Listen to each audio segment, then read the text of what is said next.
Well, welcome into our one-to-one interviews with the wonderful staff at the moment, but players soon to come. Why do you look so concerned? Why would I play? Well, I mean, you have played in the past, no? In Tier 4? Yeah, but I don't think T4 even exists, to be honest. I think that's just ranked. But we are joined by the wonderful... We were discussing this before we went live about what we should refer to Kenny as. And he's promised me that we have a fantastic origin story. Don't overstep it. Of the name KangruKenny. So Kenny, talk us through why KangruKenny, because I don't know. Alright, so in 2018 I went travelling in Australia. I've seen the pictures. Obviously kangaroos are a national symbol of the Australian land, and when I was travelling, Kendrick Lamar had just released an album somewhat recently, and I was just really big on his music. And Kendrick Lamar's nickname is Kung Fu Kenny, and that's where the kangaroo comes in, and I just went KangruKenny, and then... It's copyrighted. You've almost stolen it. Plagiarised the nickname. Almost stealing is not stealing. That's very true. So, in a court of law, I'm sound. Well, I'm what we've referred to as like Ken Dog, or Mr. Kangaroo. I know how much you like Mr. Kangaroo, so if everyone wants to refer to Kenny as that when you're watching ITB, make their way to the grand final at the Manchester Major. Make sure we'll get some chants going for Mr. Kangaroo as well. Did you hear any of our chants in the build-up when you were playing? No. We got some really good ones for Kenny. Well, I'm not going to give them away now. Okay, yeah. You only get them if you make the main stage. I'll make that my goal then. Yeah, that's my drive. To hear me sing awfully. But more serious questions. I told people I was coming here and they wanted to ask Kenny some serious questions. Alright. And one of the big one was, obviously you see a lot of other teams picking up established talent throughout all T1 level. Mm-hmm. But you've gone the different route where you've gone more grassroots to unproven talent. And I want to know, how much influence, did you have the influence in picking the players that were coming into the side? Or was that solely you? Who else was involved in it? And what was the logic behind taking a gamble on these younger, unproven prospects? So I'll start with Oscar. So when we did make the changes, obviously we spoke about potential replacements before we made the changes. Like obviously.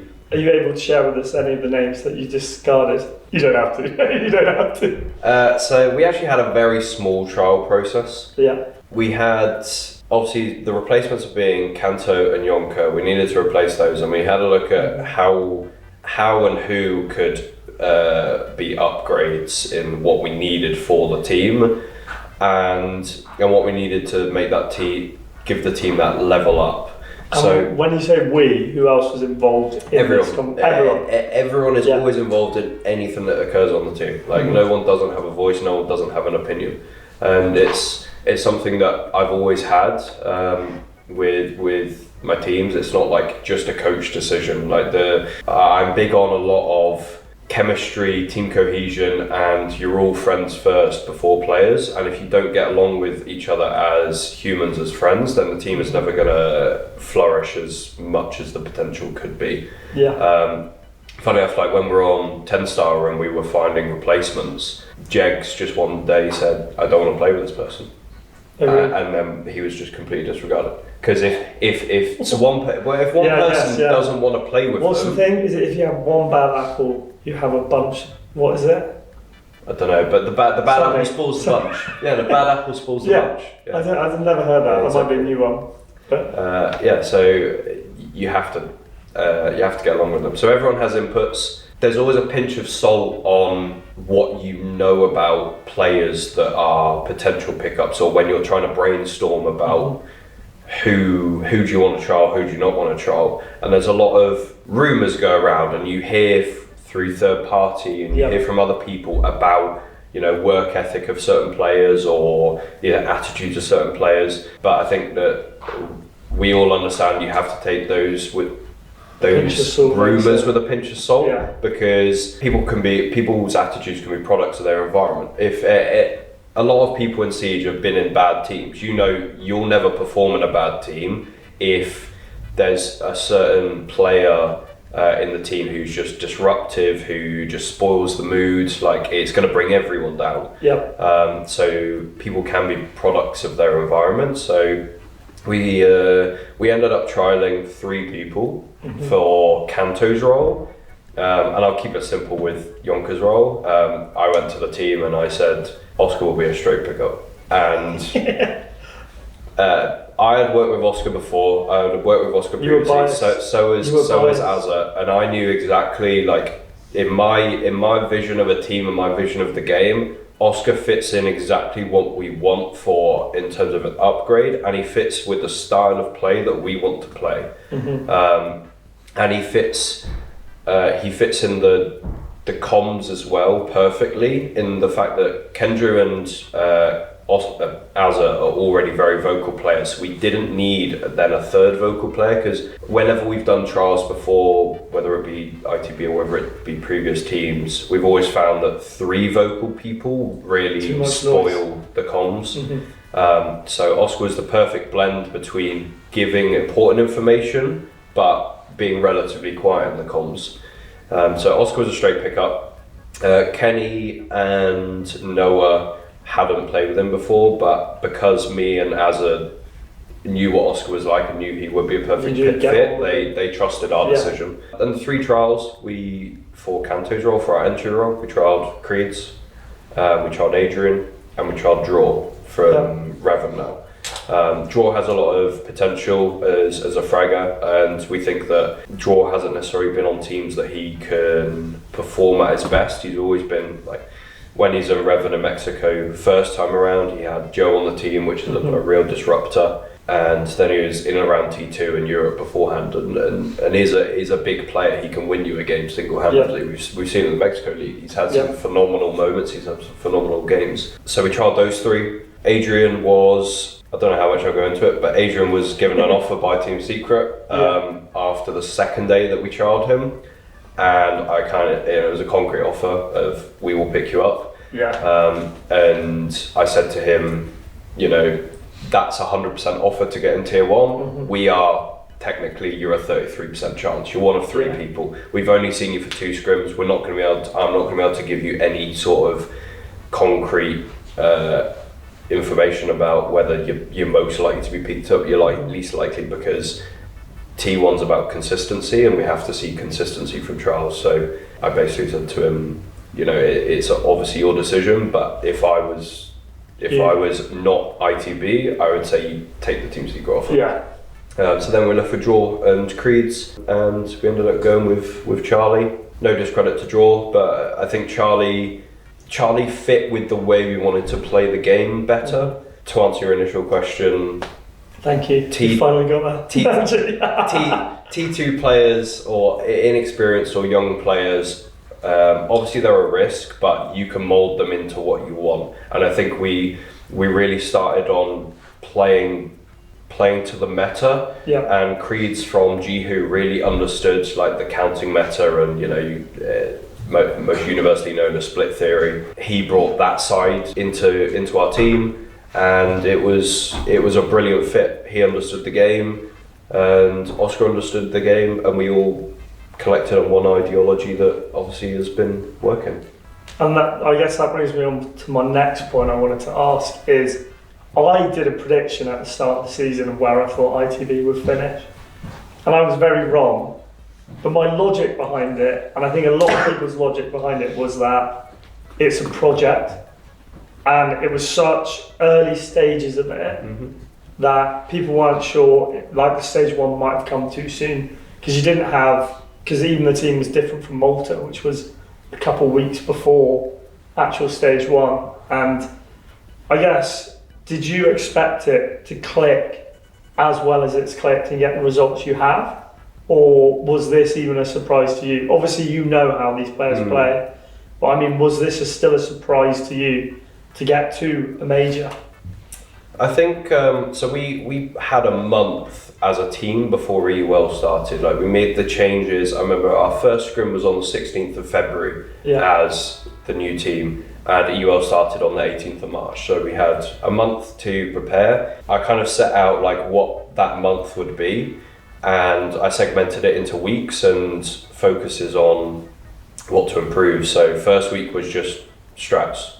First week was we'd sit down for 3-4 days. We would create strats, understand positions that Oscar liked, that Creed's liked to play on defense, and then fit everyone into a role in strats that made sense and they were comfortable with playing. Same with attack. Attack obviously a bit more difficult and not as easy as defense to formulate on a paper. First week was all about early round and prep phase, start of the round, how we set up early positions. Second week was about mid-round, and it's kind of like a ladder, like you can't have a good late round if you don't have an early round. So you've got to start with the early round, then you move on to mid-round. Last week was the late round before really well started. So we kind of just like really put a focus on just building the fundamentals of the team at the start. And as you said, it was just building the fundamentals of a team with the vision of it being a long-term project. Those fundamentals are, in my opinion, all you need to have a chance. You can be any team with fundamentals. What makes a team really great is consistency and depth. Going into the stage, I tweeted a phrase, I can't remember after when, but you expect nothing, but you work for everything. Like we worked our absolute socks off to be the best team we could be given the small time frame. I knew that the work we put in was solid, and we were genuinely, after a month, we were a good team. Like scrims were going really well. Just general performance of the team was really strong. So I went in full well knowing that if we play to our what we have been doing in scrims, there's no reason that we can't make the major. Yeah. And at our lowest, I would say we make playoff. Anything lower than playoffs would have been a complete failure. Really? For me. I knew that we could make playoffs because of what I had seen throughout those 4 weeks. I knew we could make playoffs. I knew that if we performed to our expectations from scrims, I know I said expect nothing, but that's just overall. Like we go into the stage, whatever happens, you know. It doesn't matter if we do fail. You need to fail sometimes. But we went in and we had a great stage and we qualified to the major. So I wouldn't say it's overachieving because I knew it was full well possible. Obviously, it wasn't underachieving. So yeah, true. And I guess now you've achieved what you wanted to achieve, is that where the goal stops? Or is it make the main stage, be competitive, maybe make a final? What would you say is you come away from that major happy with, I guess? I think first major is always a tricky one to gauge because it's obviously very different on, you're playing LAN instead of online. You're playing in person rather than the comforts of your bedroom. For first time LAN players, which are 4 people apart from Kendru, who hasn't been to a LAN since SI 2023, so over a year ago. No, not last SI, the previous SI, so 2 SIs ago. Players have to be comfortable to perform at their best, and you may not have that comfortability going into your first major, and especially going into the Swiss system. You could have 3 games you're on main stage, or you could have 3 games and you've gone home. It's very ruthless. So again, I go in with no expectations. If we go, all of us would love to make main stage, and if we go, so would I. I want you to make main stage. If we go 3-0, then I'm chuffed. If we go 0-3, I'm still proud of our stage because we made the major. I don't care what happens at the major. It's an experience for all of us, and especially playing different regions, like playing just EU teams to now playing Brazilian teams, playing APAC teams. They do play very differently, and playing DZ from NA. DZ, even though we do have a slow team in VP, I don't think VP are even remotely similar to the style of Dark Zero.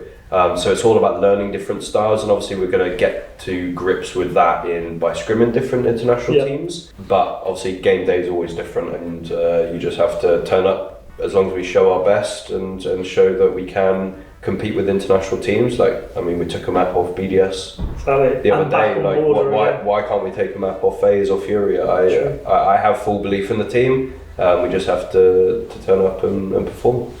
And I guess the next question would be, realistically, you've almost got the maximum SI points you can possibly get from the league anyway. Do you feel that adds a little bit more pressure? Because going into the next stage, if you make the major, you're pretty much a shoo-in for SI. So do you think that pressure helps? Or do you think it's gonna, because it is still a relatively young team, and I guess, do you feel like they've been tested with that pressure level yet? I guess yes, with that game against Secret. And were you pleased with what you saw the reaction from the players as? Yeah, I think we really haven't shown any, apart from maybe the first game of the stage, the Wolves game. I don't think I've really felt us succumb to any kind of pressure. Mm-hmm. I think that Wolves game was a direct response to pressure. Like we got one attack, and the majority of our attacks we were scared to call something confidently that we knew was the right thing to call. We were just scared to do it, and then that meant we waited for 15-20 seconds, and then that gave Wolves the space to retake onto us. That was the only game that we felt pressure, and after that, the whole stage that Fresh Fabian on the analyst desk have been saying that this whole stage has just been learning from us, and we learned from that first game. We learned how to now deal with the pressure, deal with the confidence side, and we just go into every game confident now, trusting in our abilities, trusting our processes, and I don't think that'll stop on the major. Maybe the first game is the one to get the nerves out of the way and get comfortable, but we have to we know what that feeling feels like, and I don't think we didn't even go into the Secret game to play for the major with that much pressure. Like, we went into it feeling good. We went into it knowing that if we play our game and we trust ourselves, we'll beat them. And you can I swear? And you fucking did. and that's what we did. So I don't think it'll be any different going into a major. Like, we weren't scared to go up against BDS the second time. No. They 7-1'd us the first time we played them. The second time we went in and we weren't scared to. I do have to be honest. To I was scared when I saw Border get picked. I was very, very scared by Border coming up. You should have seen it in the map veto in Discord. Yeah. You know the Call of Duty gif with the soldier that's looking like terrified. Whenever they said pick Border and they got side choice their own map, so they said Stuflex put pick Border attack, and obviously we got 5-1 on our Border defenses last time we played them, and Kenny put that gif in the Discord fantastic chat. And I have to be honest, after watching that game when you were 6-1 up and Brede was left in a 1v3, I was like, this can't happen. That was a death slam, I'm not gonna lie. I thought it was going to be poetic justice to give them the 7-1 I was like, back. when we were 6-1 up, I was like, this is just written in the stars to be a 7-1 reverse, and then we lose a 3-1. I'm like, oh. And then I started literally shitting myself. I felt sick, I felt dizzy. I was like, please no, boys, please. But you got the job done anyway on Border. And like you said, you've shown it, because let's be honest, everyone's calling them the super team. Everyone's shooing to win the major, do a new dynasty in Siege. And you're taking a map off them and showing that you can compete with them. And it's still early stages for you. It's just got to be exciting, hasn't it? Yeah, and one thing that I'm pleased of is, even in the 2 matches we lost thereafter, like it was 7-4, 7-4. It wasn't like overtimes, but every round apart from like 1 or 2, they were all close. The rounds we won, the rounds they won, they were all coming down to like 2v2s, or like they're all coming down to just low numbers, tight late rounds. And that's obviously positive for us. Like what about that Kenny 3K on Trophy Window when you went in? Oh, that was unreal. Yeah, I almost lost I screamed so much, where the back of your head hurt. That was happening to me then. Yeah, it was a great game, and I think that what the playoffs showed, like our team and the community as in general. Obviously, during the stage, we had a lot of big performances from Creeds and Azza. Yeah. They were the ones doing the heavy lifting. But during the playoffs, Kenny, Oscar, and Noah had really good playoffs games. And you see like the difference between the group stats and the playoff stats. The group stats were top heavy, like Charlie and Azza were above the rest of the team. But then you get into the playoff stats, and it's a complete team performance. It's all coming together nicely, isn't it? And we're not just like at. I don't know if you've seen Azza's entry stats. Yeah, he's got the best in the league. He is plus 18 on entry, and the next closest is plus 7.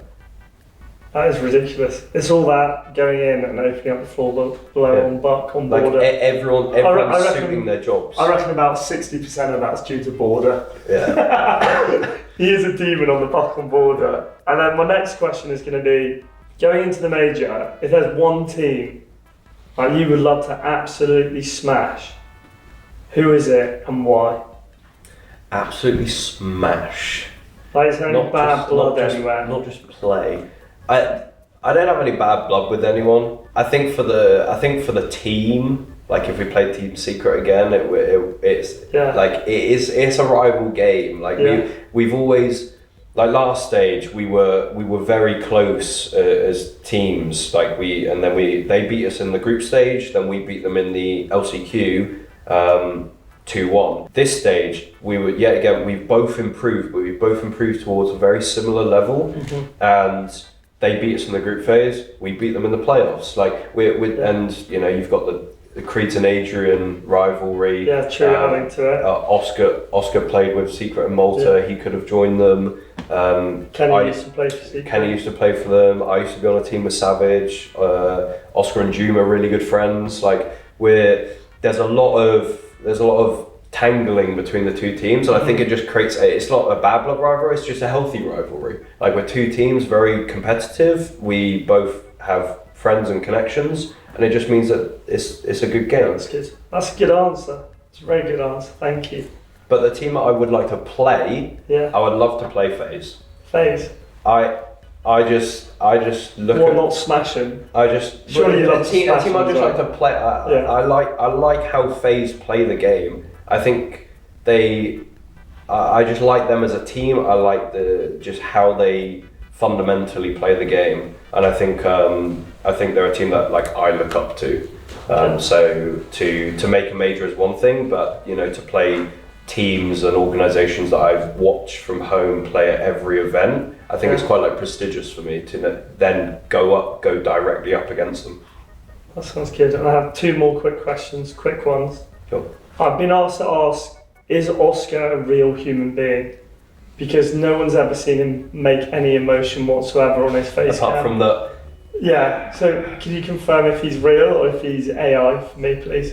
Oscar is the funniest person I know. Oscar is so funny. He doesn't show it on the face cams, but that plays to his advantage. You could use the word emotionless, but that works into he's always calm, he's always composed, he's always making the right decisions because he's not succumbing to any emotion in terms of pressure or whatever.